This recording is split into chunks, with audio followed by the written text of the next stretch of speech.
अब है एक्सरसाइज 3.4 और उसका question number 1। If A is equal to matrix and B is equal to matrix then show that A plus B is symmetric. अब गौर करें, इस सवाल में वो कह रहा है कि हमने ये शो करना है कि ये A प्लस B अगर किया जाए तो ये सिमेट्रिक होगा। वो किस तरह से, अभी हम पहले इसको A प्लस B कर लें और उसके बाद देखते हैं सिमेट्रिक कैसे है। A प्लस B का मतलब ये है कि दोनों मैट्रिक्स को सिंपल मैट्रिक्स एडिशन हमने करनी है। तो क्या आएगी, गौर करें, मैट्रिक्स ऊपर लिखे हैं, हम डायरेक्ट इसको ऐड करते हैं। 1 और -3 जब ये ऐड होंगे तो -2 और 1 होता है -1। 5 और -2 आएगा, यानी ऐड कर रहे हैं हम, तो ये -3 आ जाएगा। 1 -2 ये -1 आ जाएगा। 0 और 3 आ जाएगा 0। 0 और 3 होता है 3। इसके बाद -1 और -1 -2, -2 और 5 3, -1 -1 -2, 0 2 2, ये ऐड हो रहे हैं सारे। अब ऐड होके ये आ गया। उसने कहा ये सिमेट्रिक है। सिमेट्रिक का मतलब ये है कि अगर हम इसका ट्रांसपोज लें तो वो वापस ओरिजिनल मैट्रिक्स आना चाहिए A प्लस B वाला। अब हम इसका ट्रांसपोज ले लेते हैं। ट्रांसपोज क्या है कि जो रो है वो कॉलम बन जाएगी। तो -2 -1 -3, ये पहली रो थी, पहला कॉलम बन गई। दूसरी रो दूसरा कॉलम बनेगी, तो ये आ गया इस तरह से। तीसरी रो तीसरा कॉलम बन जाएगी। अब गौर करें, क्या ये वापस ओरिजिनल मैट्रिक्स? नहीं, तो ये ओरिजिनल मैट्रिक्स है। तो गौर करें, जब ये इस तरह से आएगा तो इसका मतलब है कि ये दोनों आपस में सेम है ट्रांसपोज लेने के बाद भी, तो फिर इसका मतलब है कि ये सिमेट्रिक है। और यही चीज हमने शो करनी थी। इसके बाद आता है question number 6। If A is equal to matrix 2/2 का है, show that part 1 A matrix plus A bar whole transpose is Hermitian. इसका मतलब फिर क्या हुआ? इसका मतलब हमने अभी देखना है कि हर्मिशियन का मतलब क्या है। सबसे पहले हम ये सॉल्व कर लेते हैं। A प्लस A बार का ट्रांसपोज, A मैट्रिक्स तो सिंपल है, पहले हम A बार ले लेते हैं। A बार क्या आएगी, यानी जो आयोटा वाला पार्ट है ये नेगेटिव हो जाएगा, तो माइनस आयोटा हो गया, ये आ जाएगा 1 माइनस आयोटा। यानी जहां जहां आयोटा आ रहा है हम क्या करेंगे, हम वहां पर इसके साइन चेंज करेंगे। ये 1 एज इट इज रहेगा और माइनस आयोटा प्लस का आयोटा बन जाएगा। ये आ गया A बार। अब इसका ट्रांसपोज, तो A बार का ट्रांसपोज क्या आएगा, हम ये इसकी मदद से ले रहे हैं, ये वाला। अब इसका ट्रांसपोज का मतलब है कि जो रो थी पहली वो कॉलम बन जाएगी, तो माइनस आयोटा और 1 माइनस आयोटा, ये आ गई पहली रो पहली कॉलम। अब दूसरी रो दूसरा कॉलम बनेगी, तो 1 और आयोटा, ये आ गई। अब अगर हम A प्लस A बार का आयोटा करें तो क्या आएगा, यानी A मैट्रिक्स में ऐड करना है A बार का ट्रांसपोज। तो A मैट्रिक्स तो सिंपल आयोटा था, 1 प्लस आयोटा, 1 और माइनस आयोटा था, और प्लस करेंगे इसमें ये वाला matrix, minus iota, 1 minus iota, 1 और आयोटा, ये आ गया। अब इन दोनों को सिंपल ऐड करते हैं। ऐड करने से क्या आएगा, iota minus iota 0, 1 plus iota plus iota 2 plus iota आ जाएगा, और 1 प्लस 1 ये 2 माइनस आयोटा आ जाएगा, और माइनस आयोटा प्लस आयोटा 0, ये आ गया। अब उसने पूछा था कि क्या ये हर्मिशियन मैट्रिक्स है, ये हमने बताना है। हम कहते हैं कि ये हर्मिशियन होगा कब, ये मैट्रिक्स हर्मिशियन है इफ, अगर हम इसी मैट्रिक्स का बार लेकर ट्रांसपोज कर लें तो वो वापस यही मैट्रिक्स आ जाए। अगर ऐसा आ गया तो इसका मतलब है कि ये हर्मिशियन है। हर्मिशियन है तो फिर इसका मतलब है कि ये जो मैट्रिक्स था, इस मैट्रिक्स का बार क्या आएगा, यानी इसका बार आएगा A प्लस A बार का ट्रांसपोज। इसकी बार हमने लेनी है, इसकी बार क्या आएगी, गौर करें, यानी हमने इसकी बेसिकली लेनी है बार, वो आ जाएगी 0। यानी बार का मतलब है कि आयोटा वाला साइन माइनस हो जाएगा, तो 2 माइनस आयोटा, और नीचे वाले का 2 प्लस आयोटा, और ये 0। तो हमने क्या किया, इस आयोटा के साइन चेंज कर दिए दोनों जगह पर, तो ये आ गया बार। अब बार के बाद होल ट्रांसपोज भी अभी रहता है, तो अगर हम इसका होल ट्रांसपोज ले लें वो किस तरह से होगा, गौर करें, ये होल बार और इसका ट्रांसपोज वो आएगा किसके बराबर।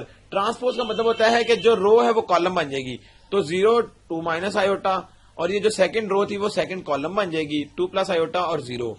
अब गौर करें, क्या ये जो हमने स्टेप अभी अप्लाई किया है, ये करने के बाद ये बराबर आता है वापस इस मैट्रिक्स के।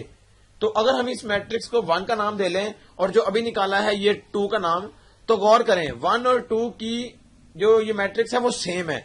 इसका मतलब है कि ये हर्मिशियन है, और यही हमने उसको शो करना था।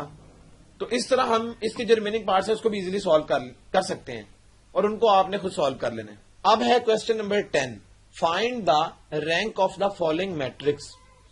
और पार्ट 1 है इसका। ये बेसिकली गौर करें तो इसकी 3 इसकी रोज हैं और 4 कॉलम्स हैं, 3/4 का मैट्रिक्स है। उसने कहा इसका रैंक निकालो। रैंक का मतलब क्या है वो अभी हम देखते हैं। रैंक के लिए जब भी क्वेश्चन रैंक का आएगा तो हम उसके लिए क्या करेंगे, हम मैट्रिक्स को रिड्यूस्ड एचेलॉन फॉर्म में ले जाएंगे। जब ले जाएंगे तो उसके बाद हम रैंक डिसाइड करेंगे कि कितना है। तो उसमें ले जाने का तरीका क्या है, रिड्यूस एचेलॉन फॉर्म में, वो हम देखते हैं। उसके लिए हम क्या करेंगे, गौर करें, ये मैट्रिक्स है। अगला स्टेप हम क्या करते हैं इसका, हम इसको रिड्यूस करने के लिए क्या करते हैं कि ये 1 जो है पहली रो पहली कॉलम में, इसके नीचे सारे 0 होने चाहिए। तो वो करने के लिए हम ये स्टेप अप्लाई करेंगे, R2 माइनस 2R1 अगर किया जाए, और साथ ही R3 को भी छेड़ लेते हैं ताकि दोनों रोज इकट्ठी हम चलाएं और 0 बना लें। तो R3 माइनस 3R1 अगर कर लिया तो इससे हमारे पास जो रिजल्टेंट आएगा वो हमें हेल्प करेगा रिड्यूस एचेलॉन फॉर्म बनाने में। तो वो कैसे आएगी, गौर करें। पहली रो तो हमने नहीं छेड़नी, वो क्या है 1 माइनस 1 2 और 1, ये हमने नहीं छेड़नी। अब इसका मतलब क्या था कि जब R2 में माइनस करना है R1 को 2 से मल्टीप्लाई करके, यानी R1 को मल्टीप्लाई किया 2 से और फिर माइनस किया R2 से, और R2 में चेंज आएगा, यानी हमने R1 में चेंज नहीं लेके आना। तो R1 एज इट इज आ गई। अब R2 में चेंज कैसे आएगा, गौर करें, 2 माइनस 2 इंटू 1, तो 2 माइनस 2 0 होता है, तो ये आ गया 0। इसके बाद माइनस 6 इंटू प्लस का 2, तो माइनस 4 आ गया। 5 इंटू माइनस, यानी 5 में से माइनस करना है क्या, 2R1, 2R1 का मतलब है 4, 5 माइनस 4 हो गया 1, और 1 माइनस 2, तो माइनस 1 आ जाएगा। और R3 में भी चेंज साथ ही ले आते हैं जो हमने लिखा यहां पर, ये वाला स्टेप। ये दो बेसिकली स्टेप इकट्ठे अप्लाई करेंगे। 3 माइनस 1 इंटू 3, तो 3 था, 3 माइनस 3 हो गया 0।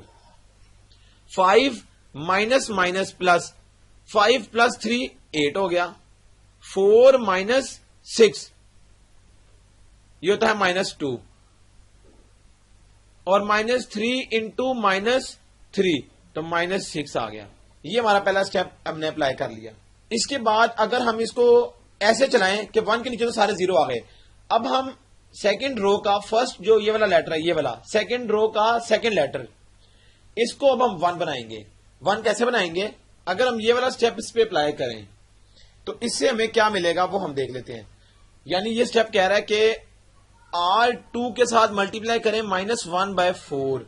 तो जब R2 का R1 हम एज इट इज पहले लिख लेते हैं, 1 माइनस 1 2 और 1, ये मैट्रिक्स आ गया। अब गौर करें, R2 के साथ मल्टीप्लाई करना है -1/4, यानी R2 के साथ इस पूरी रो के साथ हमने -1/4 करना है मल्टीप्लाई बेसिकली। तो जब मल्टीप्लाई करेंगे तो ये आ जाएगा 0, पहला तो 0 ही रहेगा, दूसरा आ जाएगा 1, तीसरा क्या आएगा -1/4, और चौथा आ जाएगा प्लस का 1/4। और उसके बाद R3 में भी साथ ही क्या करेंगे, 1/2 मल्टीप्लाई करेंगे। तो जब 1/2 मल्टीप्लाई करेंगे तो ये आ जाएगा 0, और ये आ जाएगा 4, फिर ये आ जाएगा -1, और ये आ जाएगा -3। तो ये मैट्रिक्स इस तरह से आ गया। अब गौर करें, अब हमारे पास ये तो 1 आ गया। अब 1 के नीचे हमें 0 चाहिए रिड्यूस एचेलॉन फॉर्म बनाने के लिए। तो उसके लिए हम क्या करेंगे, अगर इसमें ये स्टेप अप्लाई किया जाए बाय R1 प्लस R2 और चेंज R1 में ले आए तो क्या होगा वो हम देख लेते हैं। इसके लिए हम क्या करेंगे, गौर करें, पहली रो तो एज इट इज, और दूसरी रो अब गौर करें R1 प्लस R2, यानी गौर करें R1 प्लस R2 का मतलब था कि R2 एज इट इज रहेगी, R2 नहीं हमने छेड़नी। जबकि R1 में चेंज आएगा वो हम देखते हैं। R1 प्लस R2 का मतलब था कि जब 1 प्लस 0 किया तो 1, -1 प्लस 1 होता है 0 के बराबर, वो हम यहां पर R1 में चेंज करेंगे। -1/4 और +2, तो ये आ जाएगा 7/4। ये बेसिकली 7/4 है R1 के अंदर। फिर 1 + 1/4, ये आ जाएगा 5/4, इस तरह से। तो पहली R1 में हमने चेंज कर लिया। और इसके बाद गौर करें, अगर हम R3 में से माइनस करें R2 को 4 टाइम्स मल्टीप्लाई करके, तो क्या आंसर आएगा, यानी R2 को तो हम नहीं छेड़ेंगे, R3 में चेंज आएगा। यानी R3 में से माइनस करेंगे क्या, 4 टाइम्स R2, तो 0 माइनस 0, ये 0 आ जाएगा। फिर 4 माइनस 4, ये भी 0 आ जाएगा।